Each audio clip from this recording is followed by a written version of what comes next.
Monsieur le Président, vous parlez avec un enthousiasme qui se veut convaincant, mais étonnant lorsqu'on a entendu qu'à la CI, il y a des personnes qui ont faim. Est-ce vrai qu'il y a des personnes qui ont faim à la CI? Qui ont faim, c'est-à-dire? Oui, on dit que non, il faut aller à la boulangerie, leur donner du pain. On a entendu une personnalité importante du pays dire que la CI, il y a des personnes qui ont faim là-bas. Alors, monsieur Alafé, je voudrais dire que, en fait, il faut être clair, hein. Il faut dire clairement les choses. C'est le président Gbagbo qui l'a dit à l'occasion d'une de ses rencontres. Nous, c'est à cette référence que vous faites. Oui, c'est ça, c'est ça. Mais je voudrais dire que le président Gbagbo n'est pas n'importe qui. Le président Gbagbo, il a été président de la République de Côte d'Ivoire. Et pour ce faire, il mérite de notre part respect et considération, des actions de déférence à son endroit. Peut-être cela vous a échappé. Alors que la loi ne l'y obligeait pas, il avait décidé de venir se faire inscrire sur la liste électorale parce qu'à l'occasion de la révision précédente, on l'avait radié de la liste. Quand j'ai été informé, j'ai demandé au superviseur de la zone où il devait se rendre d'organiser sa rencontre. Certains nous avaient proposé de fermer porte. Non. Le juge, même quand il sait que vous avez tort, il vous écoute. Recevons-le. Peut-être que cela vous a échappé. Le cadre dans lequel le président Gbagbo a été reçu n'est pas le cadre qui est offert à tout le monde. Le fauteuil dans lequel il s'est assis, c'était un fauteuil digne de président. Nous l'avons reçu. Et je me rappelle bien que les agents de sécurité m'avaient informé de ce qu'il avait souhaité accorder une interview dans l'enceinte de la commission électorale locale. Et ils avaient proposé que ça se fasse dehors pour ne pas créer des débordements. J'ai dit non. C'est un ancien président de la République. On doit le mettre à l'abri de toutes les intempéries. On a dégagé la cour et il a tenu son interview, il a tenu sa conférence et après il est monté dans sa voiture, il est rentré chez lui. Donc c'est cette image que la commission retient de tous les acteurs. Et il y a une image encore que je retiens, il avait fait une belle analyse en 2010. Le président Gbagbo avait dit à cette occasion que, ayant constaté que la majeure partie de ses adversaires souhaitaient s'inscrire ou bien souhaitaient être représentés au sein de la commission électorale, il leur avait accordé cette faveur. Et il dit, je leur ai accordé cette faveur parce que ce n'est pas la commission électorale indépendante qui élit le président de la République, mais c'est le peuple ivoirien. Donc je voudrais rassurer le président que les règles n'ont pas changé. Ce sont les règles qui prévalent encore. Le peuple est toujours là. Et les règles qui encadrent la commission et le fonctionnement de la commission électorale sont les mêmes. Donc qu'il soit rassuré, les choses se feront conformément à la loi. Donc c'est une boutade peut-être, mais une boutade amicale. Il ne faut pas la prendre en autre mesure. Président. Voilà, c'est une boutade amicale. Président, on peut se demander qu'est-ce qui se passe à la CI pour que des personnes a priori intègres, proposées ou désignées par des organisations, des partis politiques, une fois qu'elles arrivent là-bas, elles endossent aussi l'habit du soupçon. Oui. C'est-à-dire que le PCI souvent critique la CI, oui, alors qu'il a un représentant, oui, là-bas. Le PPACI du président Gbagbo a un représentant là-bas. On suppose que c'est des personnes intègres. Absolument. On se demande comment vous travaillez. Est-ce que quand on entre à la CI, on change? On se pose la question parce qu'on ne comprend pas qu'un leader politique, quelles sont les règles à la CI?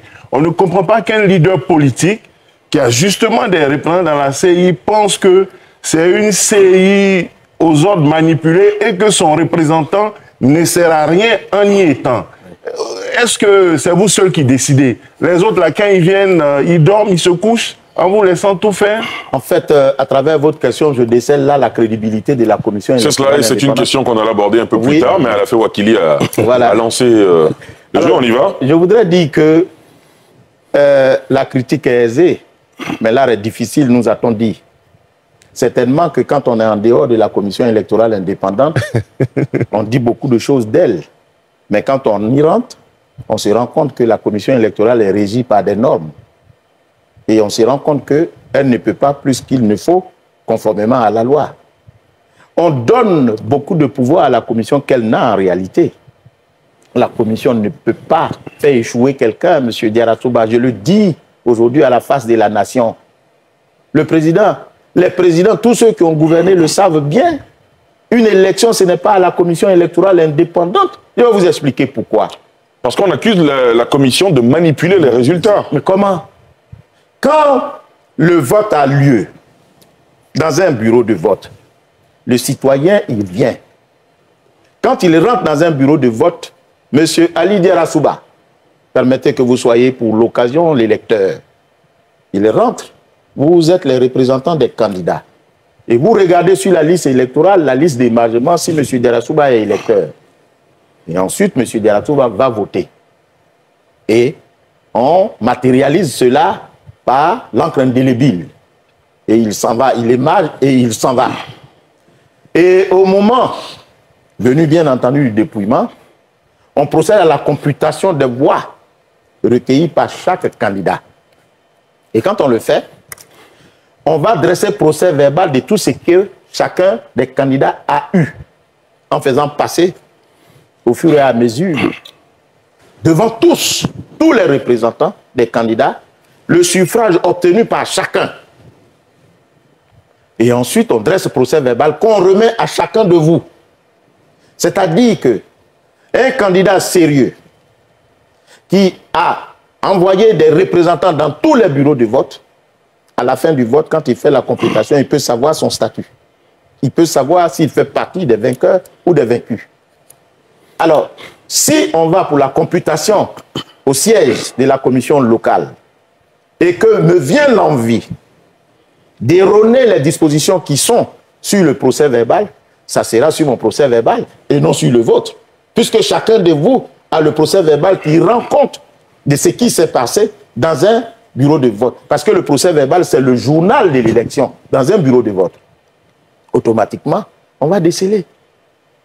Comment ça se fait, M. Cubier, que vous avez un procès verbal dont le contenu est différent de celui des autres représentants des candidats? Voilà comment on fait la computation. On reviendra là-dessus pour ce qui est de la crédibilité. Bien sûr. Mais je vous dis, quand vous rentrez à la commission électorale indépendante, d'abord vous prêtez serment. Ensuite, c'est le code électoral qui vous régit. Vous avez une supervision, vous avez une zone, mais vous ne faites pas les choses comme vous devriez les faire. Mais vous croyez que tous ceux qui sont rentrés à la commission électorale ont pu être circonvenus par mes soins? Mais les décisions sont prises par un collège de commissaires. Nous sommes 18. Et je suis commissaire avant d'être président.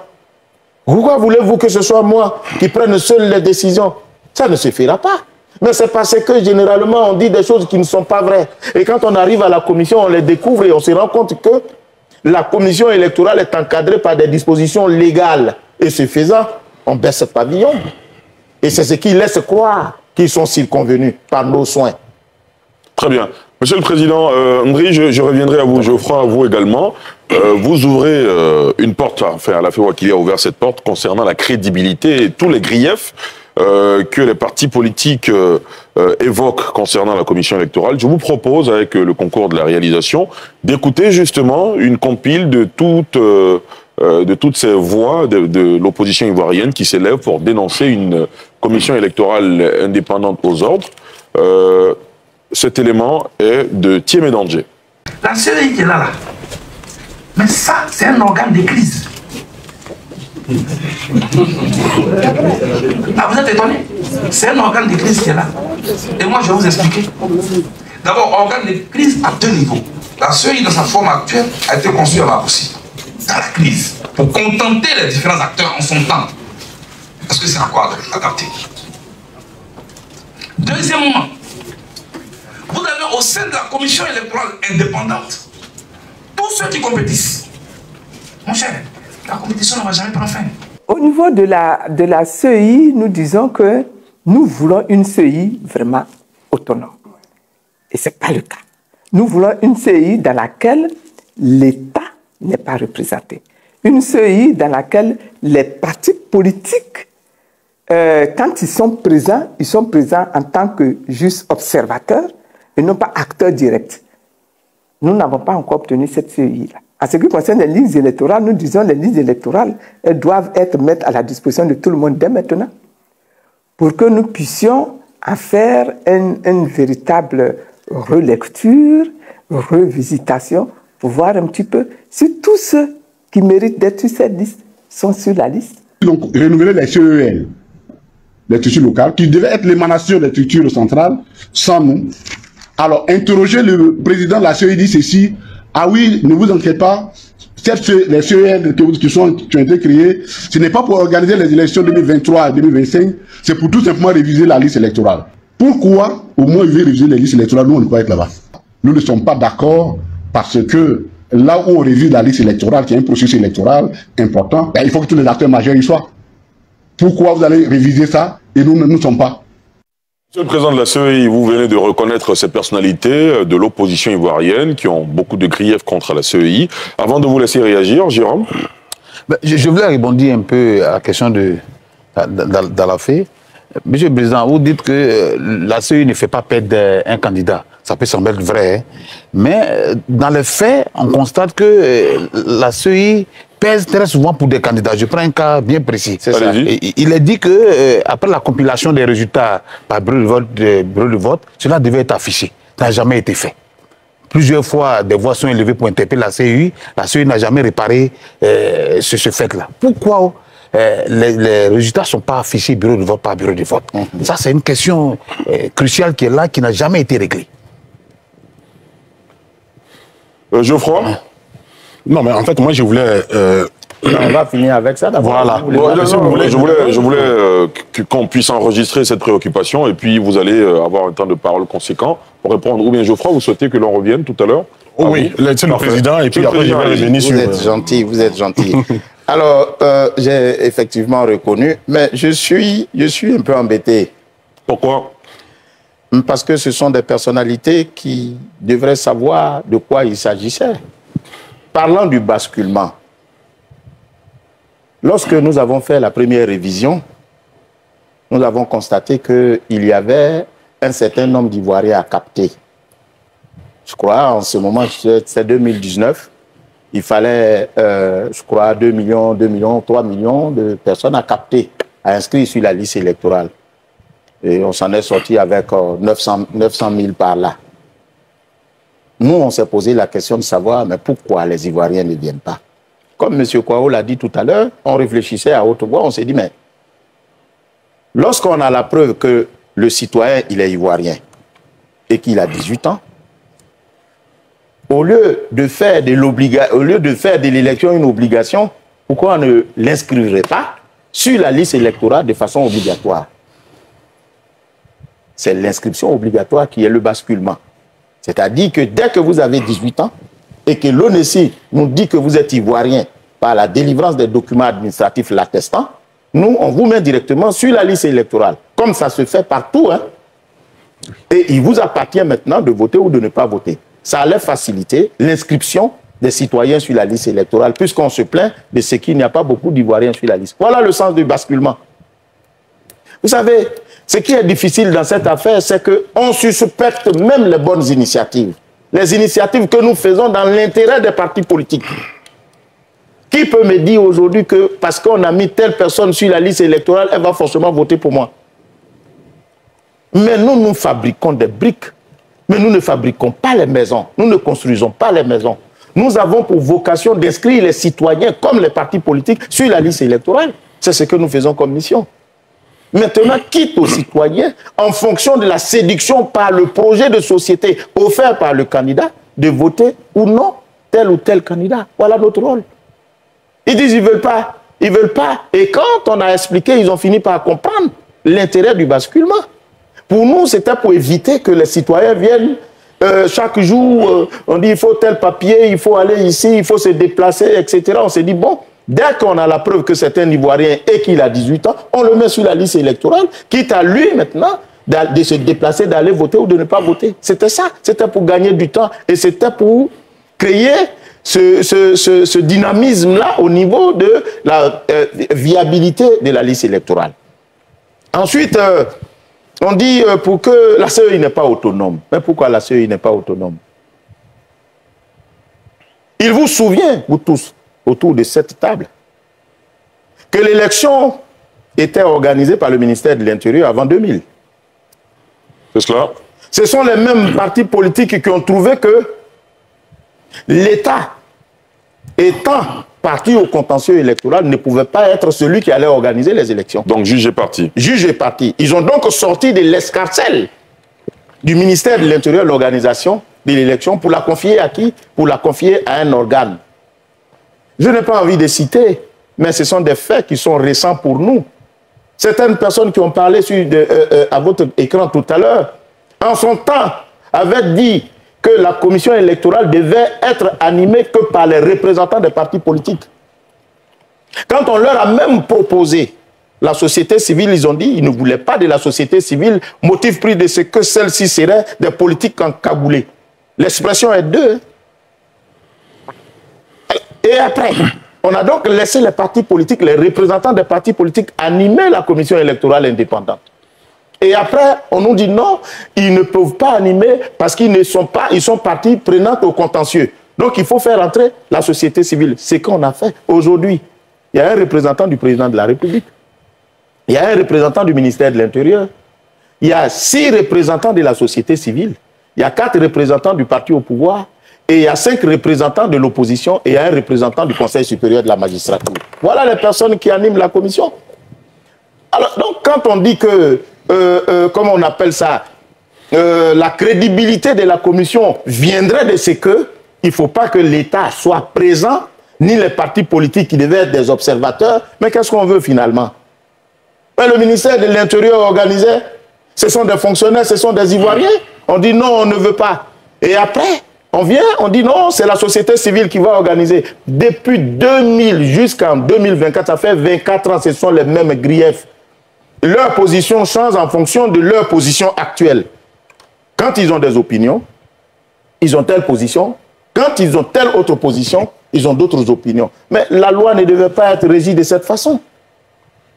Charles Blé Goudé, par exemple, tout à l'heure, estimait que cette CEI-là, finalement, le modèle qu'il suggère, si j'ai bien entendu ce qu'il disait, c'est de proposer finalement que tous les partis politiques sortent pour qu'on revienne à un organe technique, soit le ministère de l'Intérieur, pour organiser. Est-ce que vous serez favorable à cette mouture? Mais moi, je n'ai pas d'option. Moi, je n'ai pas d'opinion à donner. Moi, je suis bête et discipliné. Parce que, par principe, j'applique la loi. Vous n'avez peut-être pas remarqué, mais la commission fonctionne sur la base de 2 normes juridiques. Il y a la loi et il y a les accords politiques. Il y a même des commissaires qui sont arrivés à la commission électorale indépendante, alors que leur poste n'était même pas prévu à la commission, mais procédant d'un accord politique. Nous acceptons, jusqu'à ce que notre mandat expire.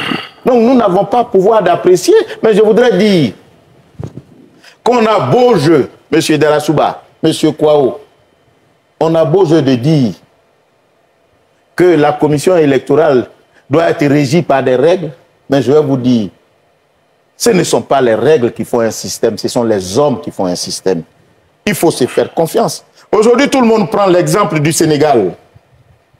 Le Sénégal est le pays le plus ceci, le Sénégal est le pays le plus cela. Je veux bien. Mais si le critère démocratique d'un système électoral provenait de la présence effective des partis politiques dans un système électoral, je vais vous dire que le système sénégalais n'est pas démocratique. Parce qu'il n'y a même pas présence des partis politiques au sein du système électoral là-bas. En dehors, bien entendu, de la commission administrative pour la révision de la liste électorale. Il y a des membres comment on appelle ça, de l'État sénégalais qui sont membres de la Sénat. Ils ne sont que 12. Ils prêtent serment. Et ils ont pour mission de veiller à l'organisation de comment on appelle des élections. Ils supervisent les élections. Et vous savez qui organise les élections là-bas? Mais c'est le ministère de l'Intérieur à travers la DGE, la Direction Générale des Élections. Et vous savez qui proclame les résultats au Sénégal? Mais ce sont les magistrats. Ça s'appelle la Commission nationale des recensements des votes. Il n'y a pas de parti politique là-dedans. Est-ce que vous croyez qu'on peut le faire ici? Les choses sont fonction de l'état, du contexte dans lequel nous sommes. Donc, quand on me dit, oui, la commission électorale, c'est le schéma de Makoussi, mais on va devant, on vient derrière. Sinon, par le passé, c'était le ministère de l'Intérieur qui organisait les élections. On a dit non, il faut donner aux partis politiques parce que l'élection est l'affaire des partis politiques. Mais on a donné maintenant aux partis politiques et à la société civile. On a même, à un moment donné, M. Diarasouba, on a invité Dieu dans le débat politique. Les hommes religieux. On a mis les hommes religieux là-dedans. Tout est passé. À chaque fois, à l'occasion des élections, on trouve que la commission n'est pas ci, la commission n'est pas ça. Moi, je suis bel et bien étonné de voir ces personnes qui, par le passé, considéraient que la commission était crédible. Je vous ai dit tout à l'heure que le président Gbagbo, en 2010, a même dit que ce n'était pas la commission électorale indépendante qui élisait le président, que c'était le peuple. Qu'est-ce que nous faisons?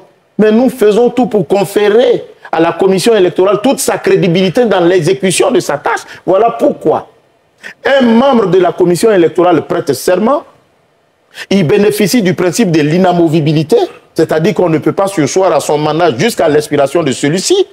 Il bénéficie de l'irresponsabilité, c'est-à-dire qu'on ne peut pas le poursuivre pour ses opinions, pendant qu'il est en fonction. Et on ne peut pas non plus le poursuivre, même pour des faits qu'il a commis avant, pendant qu'il est encore à la commission électorale indépendante. Tout ceci pour garantir la transparence. Et toutes les décisions de la commission électorale sont susceptibles de voie de recours devant les juridictions. Voilà la crédibilité de la commission électorale indépendante. Qu'est-ce qu'on veut encore? Mais alors, quand je définis l'élection, je vous ai déjà dit que l'élection, c'est une opération en vertu de laquelle un citoyen appelé électeur donne son choix à un autre citoyen qu'on appelle candidat. Et l'organisation de cette élection est le fait de la commission électorale indépendante. Donc l'essence même de l'élection, c'est la rencontre entre le projet offert par le candidat avec l'adhésion d'un électeur. Voilà l'élection. La commission n'est pas là-dedans. Or, aujourd'hui, on prend la commission comme étant un bouc émissaire. Vous n'avez pas vu l'élection française tout à l'heure? Vous croyez qu'il n'y a pas une structure qui organise les élections là-bas? Mais personne n'en parle. Et pourtant, en France comme aux États-Unis, partout, il y a toujours des contestations qui sont issues des élections. Ce n'est pas parce qu'il n'y a pas de contestation dans une élection que l'élection est bonne ou bien n'est pas bonne. La contestation est prévue par le législateur. Voilà pourquoi il y a des juridictions qui sont habilitées à le faire comme étant des participants indirects à l'organisation des élections. Merci d'avoir regardé la vidéo. Avant de nous quitter, n'hésitez pas à partager vos avis dans les commentaires. À bientôt pour de nouvelles vidéos.